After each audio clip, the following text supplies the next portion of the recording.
what are the facts? We are a very small town. We've got just over 7,000 people, and the population has actually gone down a couple hundred since the last census. The town assets, if I've read the budget properly, are 1.9 million, and that includes deferred outflows, bills they haven't paid yet, I assume. Holcim, worldwide, who now owns the cement plant, their revenue in 2023 was $29.9 billion. Heidelberg Materials, which has bought the Carver sand and gravel business, their world revenues are $21 billion. And then Carver, the minnow of this trio, there's a website that said their revenue, no date given, was $138 million. So we have a very tiny town with a very small administration and a supervisor who's supposed to be part-time. I don't know how many full-time employees there are in the town, but Star, you might have an idea. I would think maybe 5 full-time. Whereas these guys have whole staffs doing various important things, and there we are. So with that kind of pressure coming down on the town, and they all want what they want from the town, how do we cope and reassert what we want in the town against this kind of weight? This is the zoning map that was updated in 2023. And Tom Ellis, you might be able to correct me, but when you look at that map, you've got all that lovely bright green stuff, which is kind of Coeymans Hollow and up in the hills. The black is where Holcim has its quarry and its plant. And then that bright pink patch is where Carver-Laraway has taken over residential and agricultural land since 2013 and turned it into the industrial park. So we have the established Holcim industry and the aggregates that come out of that, some of which are going to the port. But it's like the town is in 2 parts. You have people in the hills looking after their own sweet lives, and then you have people from the quarry down who are living with the consequences of the industrial development. And I'm not sure that people in the hills pay any attention to what's happening on this side of the line. So that's, you can correct me, Tom, if I'm wrong, but that's the impression I have from wandering around this town for a few years. And I had to mess with the map a bit so you could see what the zoning means. This bright blue patch here is planned industrial, but that's also where the DEC has created a new wildlife management zone out of the parcels that were reserved for the Albany County dump that was then canceled. Carver tried to buy it, decided he wasn't going to do it. The DEC ended up buying it. So that blue is, in theory, still on the map as planned industrial, but it's a wildlife management zone. So we've got some open space being protected there, we hope. This is what happened along the Coeymans Creek after Carver took over the, what the kids in this area used to call the Ponderosa. Did you remember when it was called the Ponderosa? And that's this whole area here, this lovely green area by the Frangella mushroom plant, which was closed, I think, in the 1990s. And kids would play down there, but now it's an industrial park. The former P&M brickyard, half of it was also overgrown, and that's now paved over. So you've had a loss of probably, I don't know, 200 or 300 acres in that area going from, that's been cleared and paved over. So that's forest that we don't have here. That affects the quality of the Hudson River. It affects the quality of the Coeymans Creek. So the question then becomes, has industrial pollution affected the health of people in the town? And I'm indebted to Diana for these following slides, so she can explain them better than I can. And the first thing I have to note is that we can't just blame Holcim, although they're the nearest polluter. And they're also the one that's been here longest. And the reason the Clean Air Coalition got started was that in 2017, we heard that Lafarge was going to burn 1/3 of Connecticut's municipal waste as fuel. And they were going to make a decision by the end of the year in 2017. And we had a big hearing about it, a big press release, and that was stopped. And then the Clean Air Coalition started to come together. So the temptation to blame Lafarge and the cement plant for all the pollution in the town is pretty strong. They're right here, and they do emit a fair number of pollutants. But you also have to remember you have the C&D operation at the Port of Coeymans, the loss of forest cover, where it's being cleared, either for the quarry or for some of Carver's expansions. That also increases the amount of pollution we have. It affects what goes into the water quite a bit. And even outside of our boundaries, we have Sabic. Further north, there's Norlight. And that's why in 2019, the Clean Air Coalition worked to pass the Clean Air Law in Albany County, because we wanted to try and limit clean air, pollution from new industries coming into Albany County. And then something that Diana and Sonia talk about a lot is heavy trucks on our local roads. I think if there's anything people complain about here, it's the heavy trucks. And heavy trucks have a huge volume of diesel pollution. There's a young girl in London living on a busy road. She had asthma, and she died because of the asthma attack from the pollution from the main road. So these are not small risks. What's hard is, can we say which of these risks caused what health impact? That's more difficult. This comes from Diana, slightly tidied up a bit. This circle runs kind of from southern Albany County down to Athens and over the river. There's a cancer cluster within that circle for respiratory cancers, and they were 1.6 times higher than expected. The numbers for Coeymans, for that whole round circle. In Coeymans, we had 30 cases per 100,000, is that right? Yes. And it's incidents. And that was 1.7 times greater than expected. In Ravena, 1.8 times greater than expected respiratory cancers between 2013 and 2017. And New Baltimore had 1.4 times more respiratory cancers than was expected, right? And the other slide Diana sent me is as hospitalizations for asthma. And those, I'll let you explain this, but these dark blue areas, and that includes Norlight in the north of Albany County, right? And Answers. I just will point this out. So basically, there's an asthma dashboard, and I calculated by, this is by zip code. The other data for cancer is by census tract. So I looked at all the census tracts, identified those, and then had the data there that was from the DOH and the cancer registry.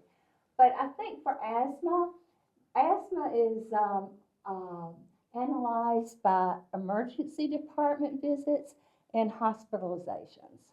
And for example, Norlight has more emergency department visits, and they have fewer hospitalizations. And the way the DOH looks at stratifying the data is by quartiles. So Q1 and Q2, that's 0 to 3.5 rate. Then Q3, here's around Norlight, this is Q3, it's 3.5 to less than 6.3. And then if you get greater than 6.3, that's the fourth quartile.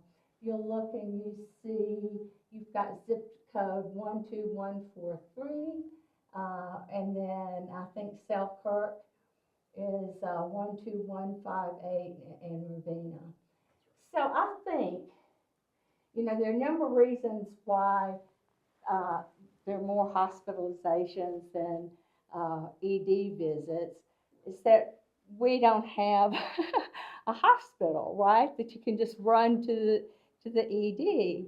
Also, people here may be sicker, and chronic asthma is one of the types for COPD. So that could probably be capturing COPD cases. Just a little bit of translation. COPD is chronic pulmonary disease. Chronic obstructive pulmonary Right. disease. Sorry. So it's worrisome. Usually the data show that asthma is not necessarily caused by air pollution, but it definitely exacerbates it. Now that might be changing. We know for both lung cancer and asthma, what happens is there's an inflammatory response, and scientists in the UK determine how that happens. And both particulate matter 2.5 and diesel fumes are class 1 carcinogens. So, you don't necessarily think about that, but that's true. They're classified. Can you explain what a quartile is? Well, basically, there's distribution. The data is So if you have 100 cases, mapped out, and so they just define this as the lowest amount, 0 to less than 3.5. If you have more cases, it's the number of cases, basically. right? So, and it's a rate. So that rate is how many cases per 100 or per 100,000? Well, it's based on the population of the county, but it's per 10,000. earmarked by 10,000. That's just how it's observed, but it's actually population-based. So these blue areas are where we have the highest rate of asthma hospitalizations, some of the highest rates in Albany County. Is that right? Yeah. There's some places that are really high, and this area here. There's a lot of traffic here. You have to remember if you have houses that have mold in them, and there's a lot of traffic, right? And and there's a lot of poverty. Because that's Albany County, and Albany County ends at the river. Okay. Yep. I can tell Albany County because it's got that little tail at the northeast. So yeah, just to go back, respiratory cancers are higher in this area than expected, and hospitalizations for asthma are higher in this area. To what extent industry is contributing that would be almost impossible to pin down, but it may be making some of these diseases worse. Is that fair? Yes, that's fair. So this is the next bit, which is what's likely to be the future for industrial expansion here in Coeymans. As you know, the previous administration under George McHugh was very keen to support the development of the Port of Coeymans. They're not the only people. Many people, Dan McCoy and many others in Albany County and in the state of New York, think developing the Port of Coeymans is good. It'll bring jobs, it'll revitalize the capital district. So not surprisingly, when the McHugh administration revised the comp plan in 2021, they said the growth and expansion of industry along the riverfront and along New York Route 144 will create numerous opportunities for employment and support for the local economy and school system. So they were saying, we back this, we want to see more of it. And one of the first things that happened soon after that was that Carver companies bought 54 acres of land along the Hudson River that had been held by the Barbara Powell Trust, a family that had been here for 200 or 300 years. That land had a very healthy native forest, and within a few months, in early 2023, that forest was completely cleared. And when the neighbors complained, they pushed right up against their fence line. We don't know why they were clearing it. At the time, they said, we're going to have a homestead. But they flattened it, and I never knew of a cow that couldn't walk over the odd hill, but, or even get round a rock. But for some reason, they completely flattened it. And I later heard at a Christmas party conversation that maybe that was being cleared so that they could put in a very large electricity substation in order to support more heavy manufacturing. In November 2023, the Center for Economic Growth gave Coeymans a grant of $17 million in order to really benefit the Port of Coeymans. But the quote in the grant says, to ensure that the town of Coeymans is well positioned to support a vast array of new economic opportunities. And these will provide upgrades that will bolster economic activity at the Port of Coeymans. So this is another example of how the powers that be in Albany County are supporting the development of the Port of Coeymans and pushing it here without much consultation with local residents. And as long as the port has allies in local government, then this is what we're going to continue to get. But what is not stated in that grant is what is the economic activity that the port is going to undertake. There was nothing as far as I know, there's nothing in the grant that said this is going to support X, Y, or Z. We don't know what it's for. But in late 2023, after the McHugh team lost the election, they tried to ram through a proposal to build a wind power manufacturing site on residential land. And this site, where it's that yellow circle, is where that yellow circle actually crosses over land owned by Wholesome Cement because it leads to their dock on the river. And so the idea was that they would put an industrial manufacturing installation on the Wholesome land, which is zoned for industry, but they would store wind power blades in Trip Powell's property because that was ag res and it could be seen as an accessory use and an agricultural transport station. I don't know of any agricultural transport station that needs wind power blades, or a domestic house that needs 90-foot wind power blades for accessory use. So that proposal was being rammed through the planning board just before Christmas in December. And at the last minute, the DEC said, we are the lead agency, and they took the approval away from the town of Coeymans. Things then went very, very quiet. This was all being built for the benefit of GE, and GE within a few months said, well, we're actually pulling out of the wind power business right now. And they moved their offices, and they were not, in fact, there'd never been a clear statement that GE was supporting this or that Wholesome was supporting this. So by the end of 2024, the project was canceled. But in the meantime, the town is still being pressured to ask for that $17 million in order to build an electricity substation. So the question is, what's that substation going to be used for? Yeah. And is a substation still needed? The Port of Albany has now just been granted a lot of money, so it can build its own electricity substation. So do we need another electricity substation here in Coeymans? What you see, there are two things. The map on the right is just a Google map. And I was trying to, it's got a route there because I was trying to link up the Dunn mine and landfill in Rensselaer to the Norlite, which is burning some pretty heavy-duty polluting stuff, and the Wheelabrator in Hudson Falls. Those are all three waste processing sites that are under pressure from local residents to stop their operation. Norlite, we've heard a rumor that Norlite is now not going to burn anything. They're just going to be a transfer station, and they're going to take everything in that transfer station and send it to a cement plant for burning. What's the closest cement plant to Norlite?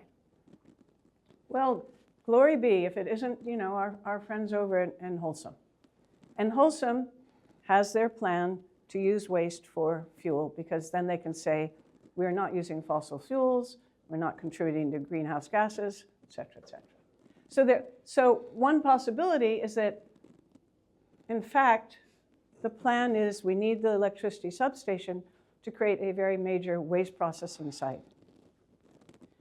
And one of the reasons I'm still thinking that was part of the justification, is that under McHugh, during the COVID epidemic, the Coeymans solid waste law was revised. And it was revised, the original law said, we will have a transfer station for local residents only. It will be owned by the town and only local people can use it. The revised law said, we can have a transfer station that can be owned and operated by anybody else so long as it's approved by the town board. And what you have just above opposite the Port of Coeymans and next door to the Coeymans Industrial Park is land owned by Billy Beers, registered to CD Man, and he put in an application a couple of years ago to have a transfer station on those 70 acres. I think the proposal was for a 35-acre transfer station. 70? It was really 70 acres and not 35 acres. So the DEC said, that's why you have to like really read the applications. DE said, well, what are you doing with the rest of the acreage? And so they had to revise their proposal, and they're rolled into one number now. They used to be two. Okay. So we have 70 acres as a possible transfer station adjacent to the Coeymans Industrial Park and adjacent to the Port of Coeymans. And just to the north of that is where the proposed wind power manufacturing was. And to the north of the proposed wind power manufacturing is where they cleared the forest for what might be a major electricity substation. And that substation, I'm told, would cost $100 million, which means it will be bringing in a lot of very high power, maybe with major pylons. And we don't know what it's for, and we don't know where the power is coming from. Excuse me, I just wanted to point out that CD Man has an operation at the Port of Albany too. They use trains, so you could have trains coming in, and the trains are planned to come in if this project is approved. Thank you, sorry. And there have been proposals over the past 10 years to run a train line from Selkirk into the industrial park. TCI, Barony Recycling, TCI recycles electrical transformers which have PCBs in them. So they wanted to run a train line straight into TCI, and TCI, I think, has just been granted permission to increase the volume of material it's taking in and to accept things not just from their own transformers, but from other businesses producing that kind of waste. So in 2020 and 21, solid waste law is revised.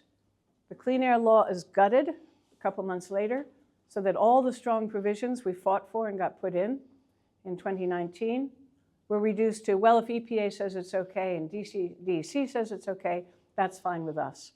And that's a very minimal standard. And it's not adequate for the kind of industrial pressure we're facing here.